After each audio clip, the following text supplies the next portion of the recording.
미국 일리노이주 힐스버러에 위치한 그레이엄 규정센터에 수감돼 있던 사이먼 넬슨.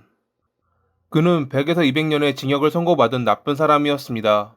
그런 그가 2017년 6월 18일 스프링필드의 한 병원에서 85세의 나이로 사망합니다. 사이먼이 사망한 뒤 당시 주 지방검사였던 조 브루스 카토는 다음과 같이 말했습니다. 사이먼은 위네바고 카운티에서 가장 잔인한 살인자 중 한 명이었고, 그의 끔찍한 범죄의 영향은 지속적으로 지역사회를 괴롭히고 있습니다. 몇 년 동안 주 검찰청은 그의 극악무도한 범죄로 인해 그를 감옥에 가두기 위해 노력해 왔습니다.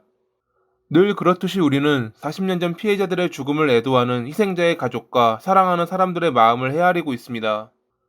우리는 한 공동체로서 그 상실을 애도하고 피해자들을 알고 사랑했던 모든 사람들의 마음이 치유되길 바랍니다. 많은 나쁜 사람들을 접하는 지방검사로부터 최악이라는 표현을 받은 사이먼. 그는 어떠한 나쁜 사람이었을까요?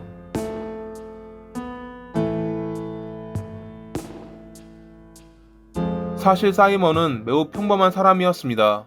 평범했던 학창시절, 평범한 직업, 평범한 이웃관계, 평범한 남편, 평범한 아버지. 성격도 모나지 않았고 아이들과도 잘 놀아주며 가정에 충실했던 사이먼. 6명의 자녀를 키우며 평범한 삶을 살았던 그가 악마로 변한 것은 1978년 1월 초 아내가 집을 나가면서입니다. 처음 시작은 어느 부부 사이에나 있을 만한 말다툼이었습니다.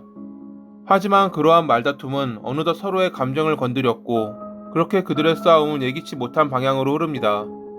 사이먼과 다툼에 지쳐 홀로 집을 떠났던 아내. 아내는 며칠 동안 집으로 돌아오지 않았습니다. 결국 사이먼은 아내를 찾아 나섰고 1월 6일에 밀워키의 한 모텔에서 그녀를 발견했습니다. 며칠 만에 본 남편의 모습이 이상하게 섬뜩했던 아내는 그를 피해 방으로 도망쳤지만, 사이먼은 어느새 그녀의 뒤를 따라 방 안으로 들어왔습니다. 아내에게 무엇이 문제냐며 집으로 돌아가자 말했지만 그녀가 이를 거절하자 갑자기 사이먼은 아내를 때리기 시작했습니다. 처음 보는 그의 폭력적인 모습에 매우 당황했던 아내. 잠시 후 모텔 주인의 신고로 경찰이 도착했고 사이먼은 체포됐습니다. 체포 당시 그는 순순히 경찰의 지시에 응했다고 합니다. 아내에 대한 폭행으로 인해 유치장 신세를 지게 된 사이먼. 잠시 후 그는 경찰을 불러 할 말이 있다고 말했습니다. 별일 아니면 나중에 이야기하라는 경찰의 말에 사이먼은 매우 심각한 표정을 지으며 해서는 안 될 짓을 저질렀다는 말을 했습니다. 자신의 6자녀들을 살해했다는 말을 말이죠. 그의 말은 사실이었습니다. 사이먼은 아내를 찾아 나서기 전에 자는 아이들을 살해한 뒤 집을 나온 것이었죠. 경찰에 왜 그랬냐는 질문에 그는 다음과 같이 답했습니다. 아내에게 복수하려고요. 사이먼의 집에 도착한 경찰은 마당에 사망해 있는 그의 애완견을 비롯해 각자의 침실에서 사망해 있는 그의 6자녀들을 발견했습니다. 그의 지인들은 자식들을 사랑하며 평범하게 그지없었던 그가 그런 범행을 저질렀다는 것을 처음에는 믿지 않았다고 합니다. 아내가 전화로 이혼을 원한다고 했기에 복수를 위해서는 안 될 짓을 벌였던 사이먼. 자신을 변호하지 않기로 한 사이먼에게 재판부는 100에서 200년형을 선고했습니다. 1986년부터 시작된 그의 가석방 심사.